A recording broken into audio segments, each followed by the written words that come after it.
Hello बच्चों, online class में आपका स्वागत है।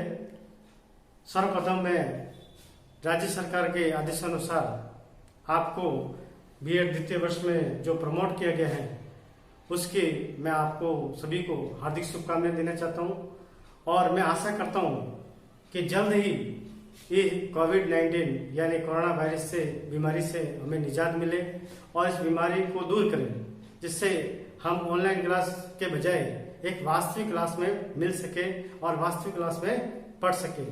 लेकिन जब तक ये राज्य सरकार के निर्देशानुसार, उनके नियमों के अनुसार हम ऑनलाइन क्लास चलाएंगे, तो आज जो 16 तारीख से द्वितीय वर्ष बीएड द्वितीय वर्ष की जो क्लासें लग रही है, तो सबसे पहले हम संस्कृत शिक्षण में हम पाठ्यक्रम के बारे में चर्चा करेंगे कि इस संस्कृत शिक्षण में कौन कौन से पाठ्यक्रम समाहित किए गए हैं, कौन कौन से विषयों को सम्मिलित किया गया है, उसके बारे में हम आज चर्चा करेंगे। आपकी स्क्रीन पर, मोबाइल स्क्रीन पर जो आपको पाठ्यक्रम दिखाई दे रहा है संस्कृत शिक्षण का, उसी को देखते हुए हम चर्चा करेंगे कि जैसा कि बीएड सेकेंड ईयर में संस्कृत शिक्षण के पाठ्यक्रम को 3 इकाइयों में बांटा गया है। कितनी इकाइयों में? 3 इकाइयों में बांटा गया है। यानी संस्कृत शिक्षण की जो पाठ्य पुस्तक है उसमें 3 इकाई दे रखी है। सबसे पहली इकाई है संस्कृत पाठ्यक्रम एवं पाठ्य पुस्तक, दूसरी इकाई है संस्कृत शिक्षण हेतु शिक्षण अधिगम सामग्री, और तीसरी इकाई है संस्कृत शिक्षण।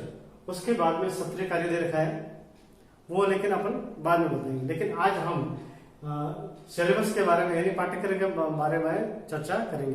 अब संस्कृत शिक्षण में पहली इकाई है संस्कृत पाठ्यक्रम एवं पाठ्य पुस्तक। तो पहले संस्कृत पाठ्यक्रम एवं पाठ्य पुस्तक में मतलब है कि संस्कृत शिक्षण में किस तरह का पाठ्यक्रम होना चाहिए। हम जैसे स्कूलों में पढ़ाने जाते हैं तो संस्कृत की अलग अलग पुस्तकें होती है, छठी की अलग होती है, 5वीं की अलग होती है, तीसरी की अलग होती है और 9वीं 10वीं की अलग अलग होती है। तो कौन सी कक्षा में कौन सा पाठ्यक्रम सम्मिलित करना चाहिए, किस और बच्चे की, बालक की आयु के अनुसार, बालक के मानसिक स्तर के अनुसार हमें कौन से विषयों को जोड़ना चाहिए, कौन से विषयों को नहीं जोड़ना चाहिए, इस पूरी इकाई में बताया है।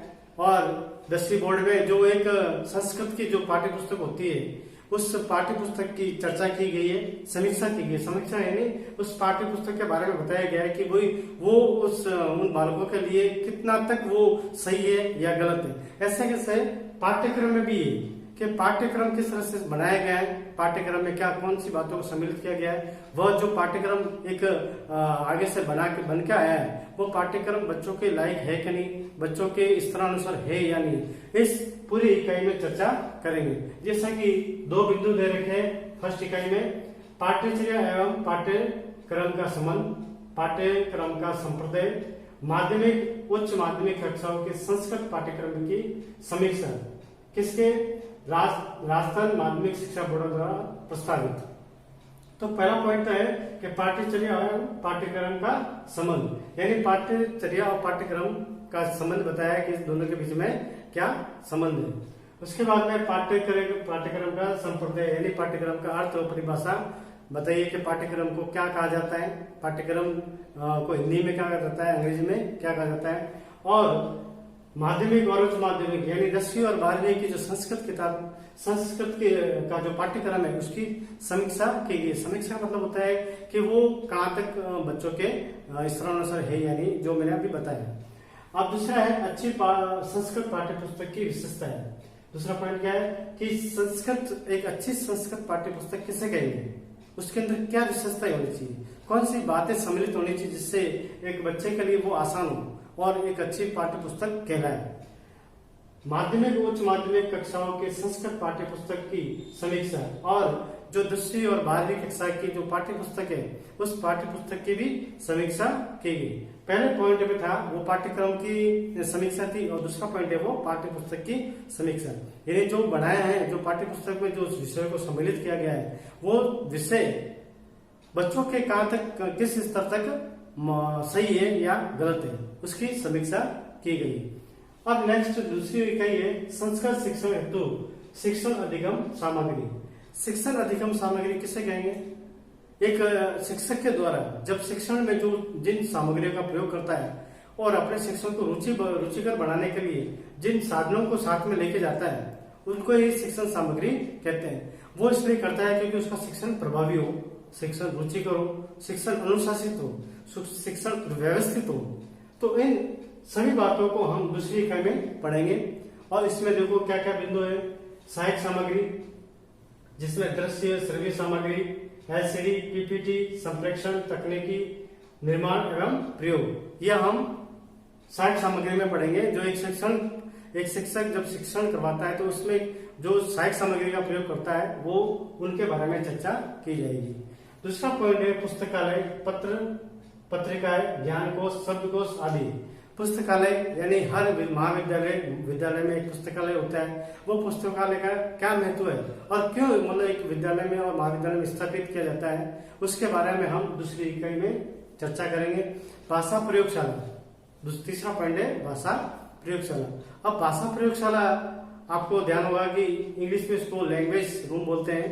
कि छोटे मतलब कि विद्यालयों में तो नहीं लेकिन बड़े महाविद्यालयों में भाषा लैंग्वेज का एक अलग सा कमरा होता है। उस कमरे में आपने देखा होगा कि कान में लगा के रखते हैं, वो वॉकमैन बोलते हैं, जो कान में लगाते हैं और कंप्यूटर के सामने बैठते हैं जो अपनी लैंग्वेज को सुधार करते हैं, जो लैंग्वेज का उच्चारण है उसका शब्द दोष का निराकरण करते हैं।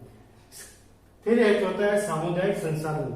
सामाजिक संसाधन यानी जो समाज के अंदर संसाधन, वो मतलब संसाधन का मतलब तो आप जानते हो कि संसाधन का क्या कहते हैं कि जो वस्तुएं जो एक मनुष्य के उपयोग में आती है उन सभी वस्तुओं को क्या कहते हैं, हम संसाधन कहते हैं।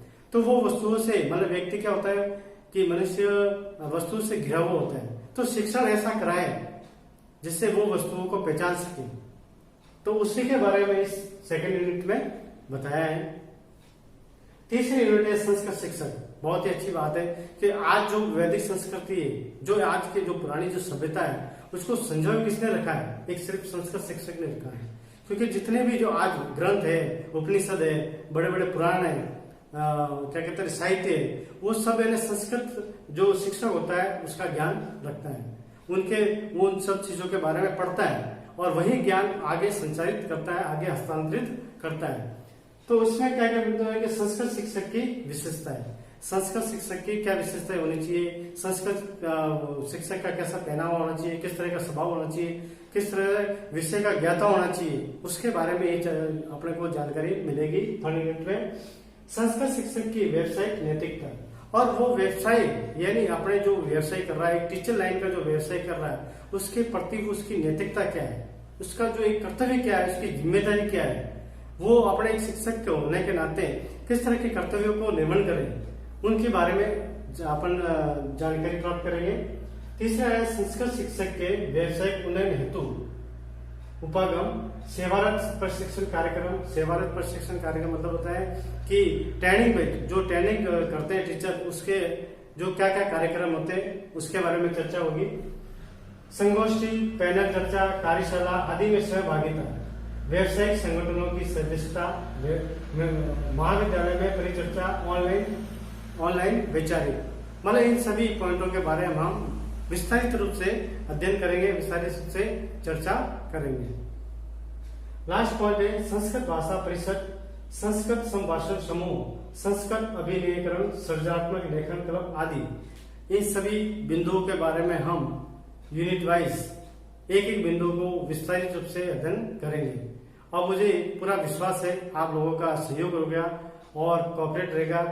और जो ऑनलाइन जो वीडियो अपलोड किए जा रहे हैं उन ऑनलाइन वीडियो को आप घर बैठ के देखेंगे।